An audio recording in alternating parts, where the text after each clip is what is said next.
Marvel Rivals is actually really good. I won't lie, I'm a really big Overwatch fan. I even have some merch to prove it, and I had zero hope for this game. That is until it came out and I spent a week non-stop playing it. So I think it's pretty good. Even if I had low hopes for Marvel Rivals, there was still one thing I was really excited about that game, and that was the achievements.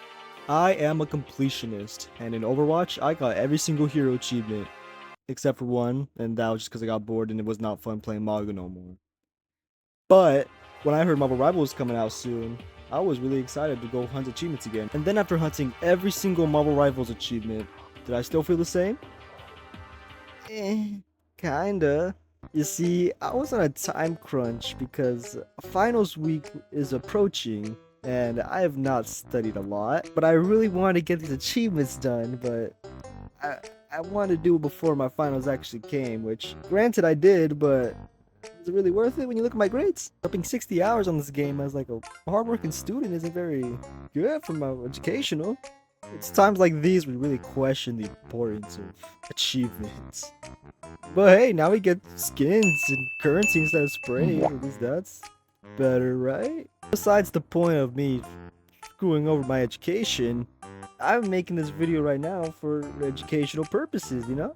So today, I'm going to rank and give a guide for all 33 character achievements in Marvel Rivals. Of course, I'm only ranking the platform achievements, not the actual in-game achievements, because frankly, there's way too many of them, and a lot of them are simple, just kill one character while another character is playing with you, so we'll stick to the ones where you actually get a pop-up when you beat them. On how I'm ranking these achievements, I'm gonna rank these achievements on 3 different bases. How hard it was for me to get this achievement, how hard it was for everyone else to get this achievement, and what I personally think the correct placement of the achievement was after I've gotten it. As well as ranking it, I'm also going to be giving a guide to how to get the achievement for anyone who can't get it or looking to try to get it. Just like in my last achievement video, at the end of the video, I'm going to include a tier list of all the achievements rankings so you can get a better understanding of my thought process behind them. Now without further ado, let's get into the rankings and guides.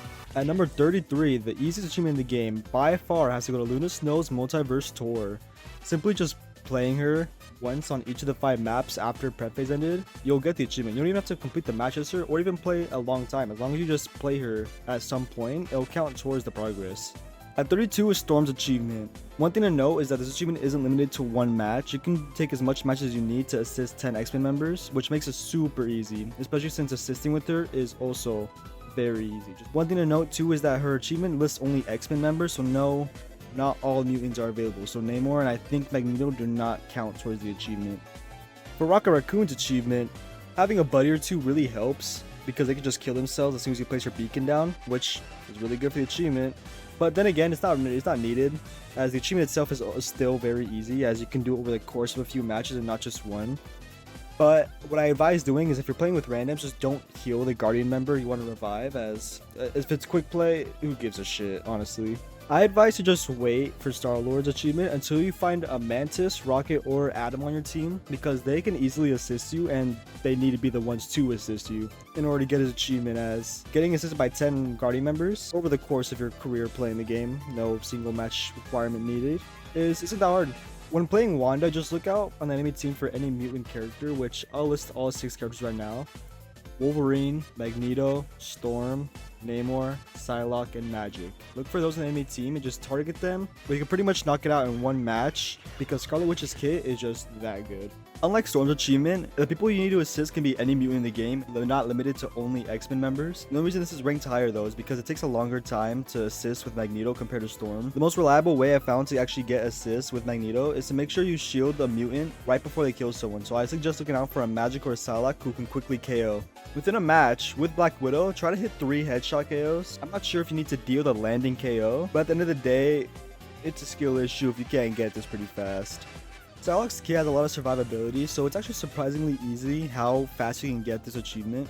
Just make sure to contest payload, overtime, or even domination, and just stay alive. You have a single match to do it, but you're not limited to one life. Namor squids actually don't have to be the one to land the KO. As long as they were part of a KO, it counts towards the progress. So in a match, just make sure you get a kill and the squid at least hits the opponent before they die. Make sure you do it 10 times. Once you learn how to actually play Iron Fist, this achievement should be a walk in the park. It took me a decent while to get it, but that's just 'cause I didn't know how he works. I didn't know you could just lock onto people. My mistake. But once you learn how to play him, this achievement is pretty easy. Just make sure you target the squishies or the backline, because they'll be the easy targets. Play the match until you see at least 4 enemies grouped up, and then just dive in with web sling and right click.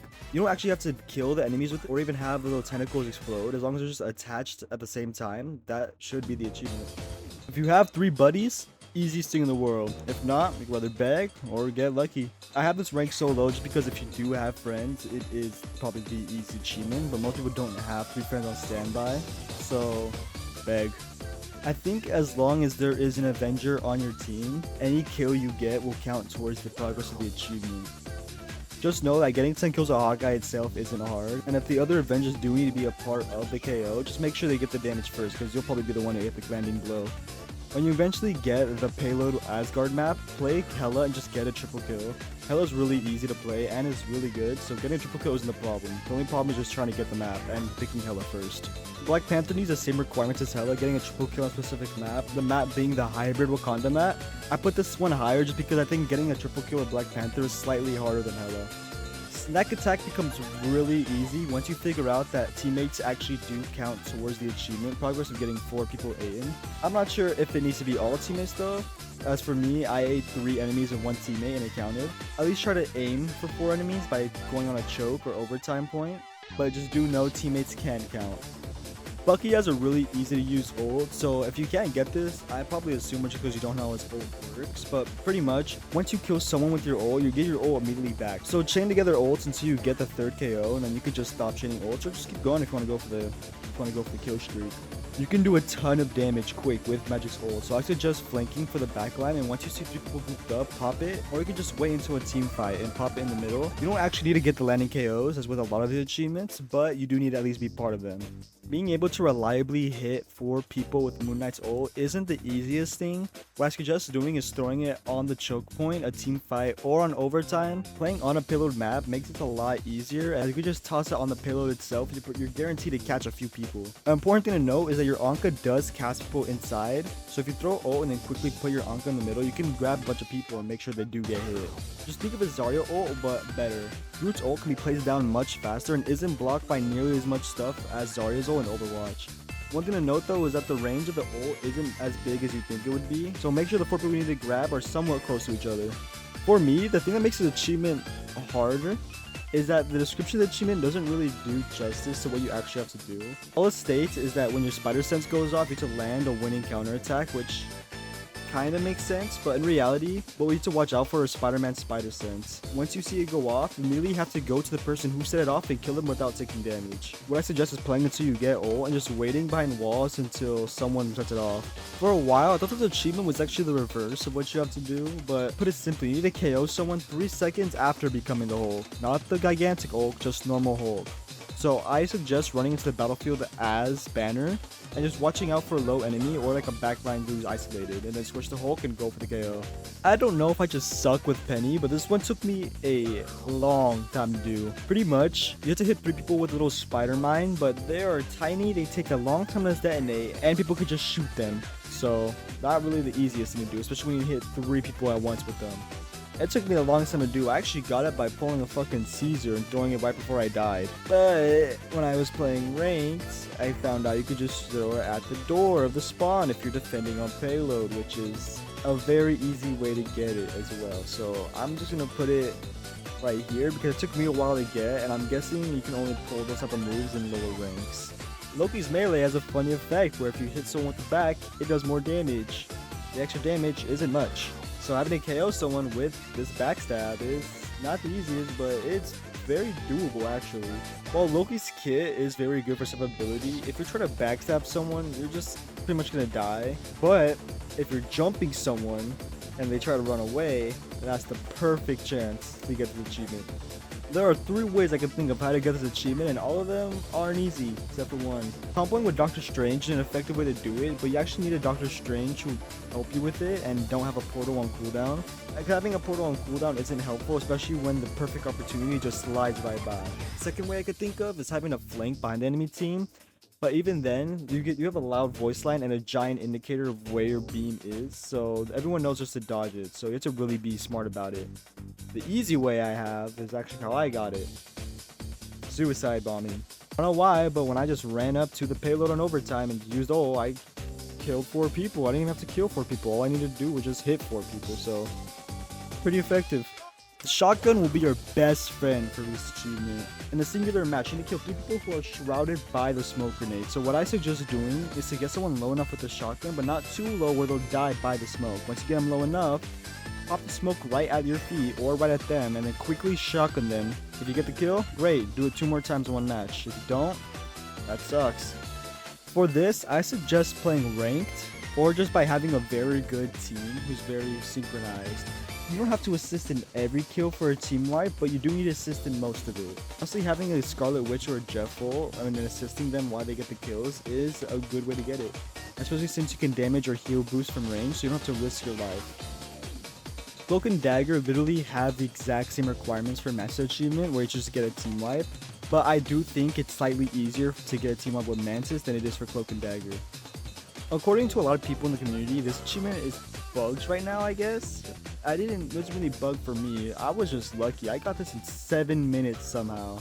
I don't know how. I thought this would be harder. But because it's supposedly bugged, I'm going to rank it a bit higher than I would have put it. Simply just getting an environmental kill with your portal is kind of hard by itself, even without bugs, but I somehow dodged by putting it near the enemy spawn when I was playing defense, and the Jeff just ran into it and died, so who knows, maybe you'll get the same luck, or maybe that's just how every Jeff player plays. In my opinion, I think this would be a bit easier if Captain America just did a little more damage, even if it's just in his ult. I feel like he's a little too weak when damage-wise, but that's besides the point. You get to get 3 kills as Captain America with his ult, which only lasts 10 seconds, which, I mean, getting 3 kills with Captain America himself in 10 seconds is not really the most common thing you'll see. What I advise doing is using it during a team fight or after a team fight, after your teammates all die while everyone's still low. I don't suggest taking on 3 fresh enemies, even if they're all supports or backline. Just go for the weaklings. At the top 3 spot, we have Thor's achievement, which think of just a worse Doomfist ult, and you need to hit 4 people. Doomfist ult is already pretty bad. I mean, it's gotten better over the years, but it's still kind of shit. And just imagine a worse version. You can still get hit while you're in the sky. You can't control when you fall, and you can't even heal while you're in the air. Like, it's not the best. I mean, hit 4 people where they can all see clearly where you're gonna land is hard. I suggest playing ranked or in a very tight quick play match where everyone's contested on overtime. I wouldn't suggest domination for this unless on some maps, because the zones are frankly too big for the ult to even hit everybody. Once you actually build ult for Wolverine, you need to have 3 things in mind. First, you need to know how to use Wolverine's ult to get the most effective damage done. 2, you need to have his passive ready to go. And 3, you must have a good amount or max rage. Having max rage guarantees you'll do a shit ton of damage to the enemies, and you need to hit 3 enemies, which most of the time they're not gonna be low. So you really need to make sure you have a good amount of rage to deal a lot of damage. Once you have the rage and find 3 enemies you want to target, make sure you hit most of them or all of them if possible, because every bit of damage you do counts towards this fucking achievement. Having passive is a good idea, because sometimes when trying to go for it, you can die right as you do ult, right before you do ult on the perfect chance. So just having the passive available to make sure you have a second life, super useful. I think the best chance to get to the achievement is in an overtime team fight on a payload specific map. That's how I got it, where I got a pentakill with the ult somehow, which was pretty hype. Because on a payload map and it's overtime where you're defending, most of the enemies, if not all of them, are going to be on payload to make sure they don't lose. So comboing your ult and trying to hit as much as possible, because your ult's range isn't that small, you can hit a decent amount, and if you're in a team fight, chances are a lot of them are going to be pretty low. Now at the number 1 spot of the hardest achievement in Marvel Rivals goes to...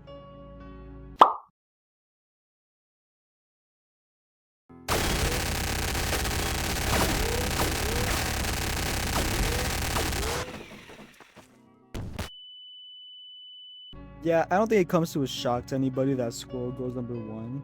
Funny enough, she was the first character I even touched when playing the game, and she was the final person to get my achievement on.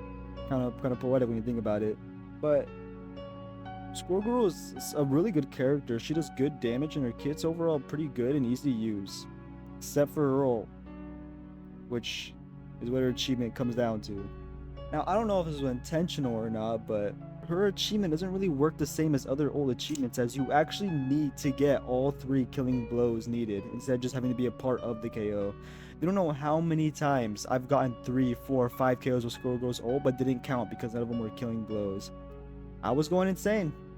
There's a common belief that you need to get all 3 kills before the squirrels even bounce on a wall, but that's just not true. As long as you just land the 3 KOs you need, or even shows it in the death chat, you should be fine. The most reliable way to go for this achievement is to play on specific maps that have a lot of walls. The Hydra map, the hybrid Asgard and hybrid Wakanda maps are pretty good for walls and having the squirrels deflect off a bunch of walls. Don't get me wrong, you can do it on every map, but it's almost impossible unless it's on one of the 3 maps I just listed. If you're not prepared to drop a lot of time, or if you're just really unlucky, then you have to strap yourself in for this achievement. Spending almost 10 hours sacrificing my studies, my sleep, just getting on the game non-stop. For this, was it worth it? Do I feel accomplished?